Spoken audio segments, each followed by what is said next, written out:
Good morning. എല്ലാവർക്കും സുഖല്ലേ? ഈ ലോക്ക്ഡൗൺ ഡേയ്സിൽ നിങ്ങൾ എന്തൊക്കെയാണ് ചെയ്തത്? പുസ്തകമൊക്കെ വായിച്ചു തുടങ്ങിയോ? നല്ല കാര്യം. അപ്പോൾ അതുപോലെ തന്നെ കണ്ടിന്യൂ ചെയ്യാം. നല്ല ശീലമല്ലേ? പിന്നെ ഈ ലോക്ക്ഡൗൺ ഡേയ്സിൽ നമ്മൾ പലരുടെയും നല്ല നല്ല കഴിവുകൾ കണ്ടു അല്ലേ? ചിലരൊക്കെ എത്ര നന്നായിട്ടാണ് ചിത്രം വരയ്ക്കുന്നത്, അതുപോലെ തന്നെ നന്നായി കവിതയും എഴുതുന്നുണ്ട്. ഒക്കെ നന്നായിരുന്നു കേട്ടോ. അപ്പോൾ എല്ലാവരും സേഫായിട്ടിരിക്കുക, വേണ്ട പ്രിക്കോഷൻസൊക്കെ എടുക്കുക. നമ്മൾ എന്തായിരുന്നു പഠിച്ചുകൊണ്ടിരുന്നത്? മാനേജ്മെൻറ്റ്. നമ്മൾ മാനേജ്മെൻറ്റിൻ്റെ മീനിങ് പഠിച്ചു, അതുപോലെ തന്നെ ഡിഫറെൻറ്റ് ഫങ്ഷൻസ് ഡിസ്കസ് ചെയ്തുകൊണ്ടിരിക്കുന്നു. പ്ലാനിങ്, ഓർഗനൈസിങ്, സ്റ്റാഫിങ്, അങ്ങനെ ഡിഫറെൻറ്റ് ഫങ്ഷൻസ് നമ്മൾ ഡിസ്കസ് ചെയ്തു. അപ്പോൾ what is management? Very good. Management is an art of getting things done through others. Okay, teacher ഒരു കാര്യം ചോദിക്കട്ടെ, നിങ്ങൾക്ക് സിനിമ ഇഷ്ടമല്ലേ? നമുക്ക് എല്ലാവർക്കും സിനിമ ഇഷ്ടമാണ് അല്ലേ? കുറേ ആൾക്കാരുടെ എഫേർട്ടിൻ്റെ ഒരു ഫലമല്ലേ നല്ല ഒരു സിനിമ എന്ന് പറയുന്നത്.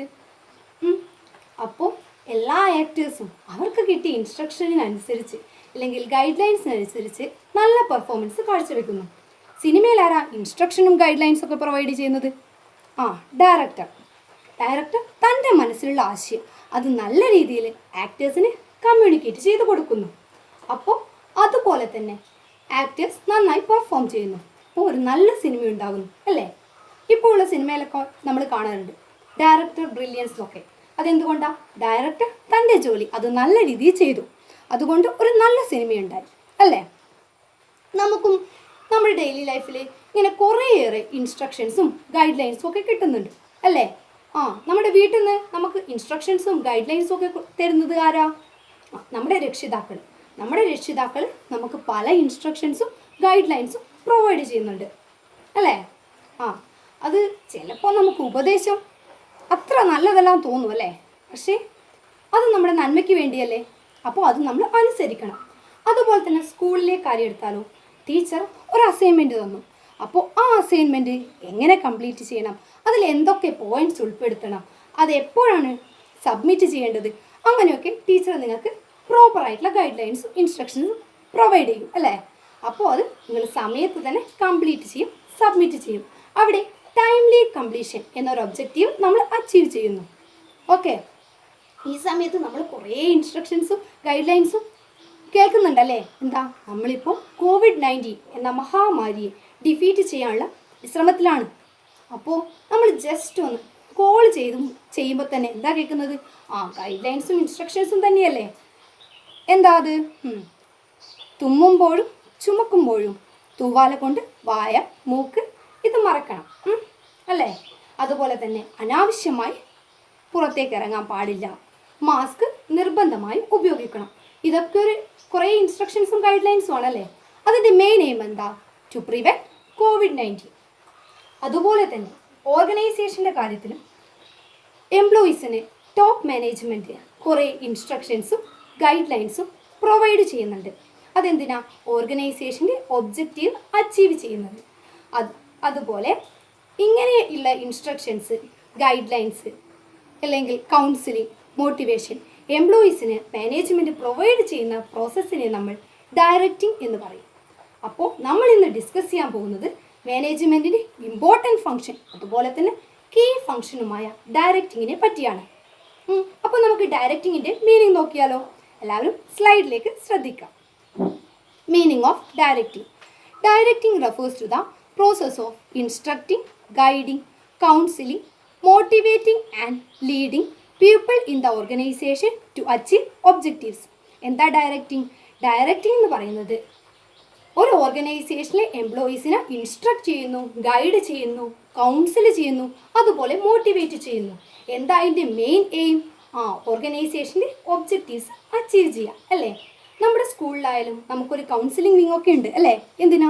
നമ്മുടെ മക്കൾ ഒന്ന് താണുപോയാൽ അല്ലെങ്കിൽ അവർക്ക് എന്തെങ്കിലും പ്രശ്നം വന്ന് അവരൊന്ന് വീക്കായി പോയാൽ അവരെ കൈപിടിച്ച് ചേർക്കാൻ അല്ലേ? അതിനൊക്കെയല്ലേ ടീച്ചേഴ്സൊക്കെ ഉള്ളത്. അതുപോലെ തന്നെ എംപ്ലോയീസിനും കുറേയേറെ പ്രശ്നങ്ങളൊക്കെ ഉണ്ടാവും. അപ്പോൾ ആ സമയത്ത് എംപ്ലോയീസിനെ മോട്ടിവേറ്റ് ചെയ്യുക, അവർക്ക് കൗൺസിലിംഗ് കൊടുക്കുക, പ്രോപ്പർ ഗൈഡൻസ് പ്രൊവൈഡ് ചെയ്യുക, അതിനാണ് ഡയറക്റ്റിംഗ്. അപ്പോൾ ഡയറക്റ്റിങ്ങിൻ്റെ മീനിങ് എല്ലാവർക്കും മനസ്സിലായോ? ഡയറക്റ്റിംഗ് എന്ന് പറയുന്നത് എംപ്ലോയീസിന് വേണ്ട മോട്ടിവേഷൻ നൽകി അവരെ ഓർഗനൈസേഷൻ്റെ ഒബ്ജക്റ്റീവ് അച്ചീവ് ചെയ്യാനുള്ള പാതയിലേക്ക് നയിക്കുക. ഓക്കെ, അപ്പോൾ നമ്മൾ ഡയറക്റ്റിങ്ങിൻ്റെ മീനിങ് പഠിച്ചു. ഇനി നമ്മൾ ഡിസ്കസ് ചെയ്യാൻ പോകുന്നത് ഡയറക്റ്റിങ്ങിൻ്റെ ഫീച്ചേഴ്സാണ്. ആ അപ്പോൾ നിങ്ങൾ എല്ലാവരും ഒരു നോട്ട് ബുക്ക് എടുത്തേ. അതിൽ നിങ്ങൾക്ക് തോന്നുന്ന ഫീച്ചേഴ്സ്, ഡയറക്റ്റിങ്ങിൻ്റെ ഫീച്ചേഴ്സ് നിങ്ങൾ കുറിച്ച് വെക്കുക. ഡയറക്റ്റിങ്ങിൻ്റെ ഫീച്ചേഴ്സ് എന്ന് പറയുന്നത് നിങ്ങൾക്ക് എന്തൊക്കെയോ മനസ്സിൽ വന്നു അല്ലേ? അതിനർത്ഥം നിങ്ങൾക്ക് ഡയറക്റ്റിംഗ് എന്ന കോൺസെപ്റ്റ് മനസ്സിലാക്കാൻ സാധിച്ചു എന്നാണ്. അപ്പോൾ എല്ലാവരും നോട്ട് ബുക്ക് എടുക്കുക. ടീച്ചർ റാൻഡമായിട്ട് ആരെങ്കിലും വിളിക്കും. അപ്പോൾ അവർ വന്ന് പ്രസൻറ്റ് ചെയ്യണം. എല്ലാവരും അലേർട്ടായിരിക്കാം, ആരെ വേണമെങ്കിലും വിളിക്കാം. അപ്പോൾ നന്നായി പ്രസൻറ്റ് ചെയ്യാം. ഓക്കെ, നമ്മളപ്പോൾ ഡയറക്റ്റിങ്ങിൻ്റെ ഫീച്ചേഴ്സ് 1 by 1 ആയിട്ട് പോയിൻ്റായിട്ട് പ്രസൻറ്റ് ചെയ്തു അല്ലേ? നല്ല പ്രസൻറ്റേഷൻ ആയിരുന്നില്ലേ? വെരി ഗുഡ്, നല്ല പ്രസൻറ്റേഷൻ ആയിരുന്നു. അപ്പോൾ നമ്മുടെ കൂട്ടുകാരെ അല്ലെങ്കിൽ കൂട്ടുകാരി പ്രസൻറ്റ് ചെയ്യുമ്പോൾ നമുക്ക് തോന്നിയിട്ടുണ്ടാവും, ഞാൻ എഴുതിയ സെയിം പോയിൻ്റ് ആണല്ലോ ഇത്, അല്ലെങ്കിൽ എൻ്റെ കൂട്ടുകാരൻ എഴുതിയത് എനിക്ക് തോന്നിയ അതേ പോയിൻ്റ് ആണല്ലോ. അതെന്താണെന്ന് വെച്ചാൽ നിങ്ങൾക്ക് ഡയറക്റ്റിംഗ് എന്ന കോൺസെപ്റ്റിലേക്ക് നിങ്ങളുടെ ചിന്തകളൊക്കെ പോയി. അതുകൊണ്ടാണ് എല്ലാവർക്കും ഏകദേശം ഒരുപോലുള്ള പോയിന്റുകൾ കിട്ടിയിട്ടുള്ളത്.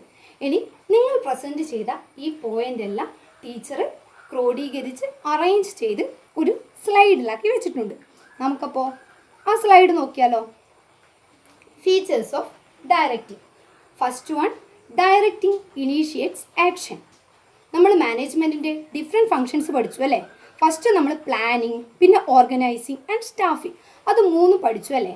അതിലൊക്കെ എന്താ, ഒരു പ്ലാൻ സെറ്റ് ചെയ്ത് വെക്കുന്നു, അത് ആക്ഷനിലേക്ക് പോകുന്നില്ല. എന്തൊക്കെയാണ് നമ്മൾക്ക് അച്ചീവ് ചെയ്യേണ്ടത്, അതുപോലെ എന്തൊക്കെ കാര്യങ്ങൾ ശ്രദ്ധിക്കണം, അതൊക്കെ നമ്മളൊന്ന് സെറ്റ് ചെയ്ത് വെച്ചു. പക്ഷേ ഡയറക്റ്റിംഗ് ഫംഗ്ഷൻ ആകുമ്പോൾ അതൊക്കെ ഒരു ആക്ഷനിലേക്ക് പോകും. ആ ആക്ഷൻ എന്താ? ഓർഗനൈസേഷൻ്റെ ഒബ്ജക്റ്റീവ് അച്ചീവ് ചെയ്യുക, അതായിരുന്നു ആക്ഷൻ. അപ്പോൾ ഫസ്റ്റ് ഫീച്ചർ പറഞ്ഞത് ഡയറക്റ്റിംഗ് ഇനീഷ്യേറ്റ്സ് ആക്ഷൻ. ഡയറക്റ്റിങ്ങിലൂടെ നമ്മൾ തയ്യാറാക്കിയ പ്ലാൻ അത് ആക്ഷനിലേക്ക് പോകുന്നു. അതിനാൽ അതിലൂടെ നമുക്ക് ഓർഗനൈസേഷൻ്റെ ഒബ്ജക്റ്റീവ്സ് അച്ചീവ് ചെയ്യാൻ പറ്റുന്നു. ഓക്കെ, നെക്സ്റ്റ് എന്താ? Takes place every level of organization. ഓർഗനൈസേഷൻ്റെ എല്ലാ ലെവൽസിനും ഡയറക്റ്റിംഗ് ഉണ്ടെങ്കിൽ ഒരു ഓർഗനൈസേഷൻ്റെ സ്മൂത്ത് റണ്ണിങ്ങും അതുപോലെ തന്നെ ടൈംലി കംപ്ലീഷൻ ഓഫ് ഒബ്ജക്റ്റീവ്സ് നടക്കുകയുള്ളൂ. ഒരു ടാർഗറ്റ് സെറ്റ് ചെയ്താൽ അത് അച്ചീവ് ചെയ്യണമെങ്കിൽ എല്ലാ ലെവൽസിനും എഫക്റ്റീവായ ഡയറക്ഷൻ ഉണ്ടായിരിക്കണം അല്ലേ? ഈ ഡയറക്റ്റിംഗ് ഫംഗ്ഷന് എപ്പോഴും ഇമ്പോർട്ടൻസ് ഉണ്ട്. കാരണം സുപ്പീരിയർ സബോർഡിനേറ്റ് ആ റിലേഷൻഷിപ്പ് എക്സിസ്റ്റ് ചെയ്യുന്നത് വരെ ഡയറക്റ്റിങ്ങിന് എപ്പോഴും ഇമ്പോർട്ടൻസ് ഉണ്ട്. അതുകൊണ്ട് തന്നെ ഡയറക്റ്റിംഗ് എല്ലാ ലെവൽസിലും ഉണ്ടെന്ന് പറയാം. നെക്സ്റ്റ് ഫീച്ചർ എന്താ? Continuous process. എന്തുകൊണ്ടാണ് ഡയറക്റ്റിംഗ് ഒരു കണ്ടിന്യൂസ് പ്രോസസ്സാണെന്ന് പറയുന്നത്? ശരി, വെരി ഗുഡ്. ഡയറക്റ്റിംഗ് ഒരു കണ്ടിന്യൂസ് പ്രോസസ്സാണ് അല്ലേ? നമുക്ക് ആ പ്രോസസ്സ് ഡയറക്റ്റിംഗ് നിർത്താൻ പറ്റില്ല. കാരണം എപ്പോൾ വേണമെങ്കിലും എംപ്ലോയീസിന് motivation, direction, guidelines, instruction അത് പ്രൊവൈഡ് ചെയ്തുകൊണ്ടിരിക്കണം. നമുക്ക് ഒബ്ജക്റ്റീവ്സ് അല്ലെങ്കിൽ ഓർഗനൈസേഷൻ ടാർഗറ്റ്സ് മാറി മാറി വരും. അപ്പോൾ ഡയറക്റ്റിംഗ് നിർത്തിയാലോ നമുക്കത് എഫക്റ്റീവായി അച്ചീവ് ചെയ്യാൻ പറ്റില്ല.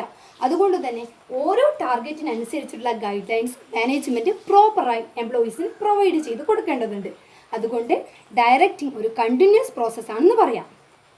അടുത്ത ഫീച്ചർ എന്താ? Flows from top to bottom. Directing flows from top to bottom.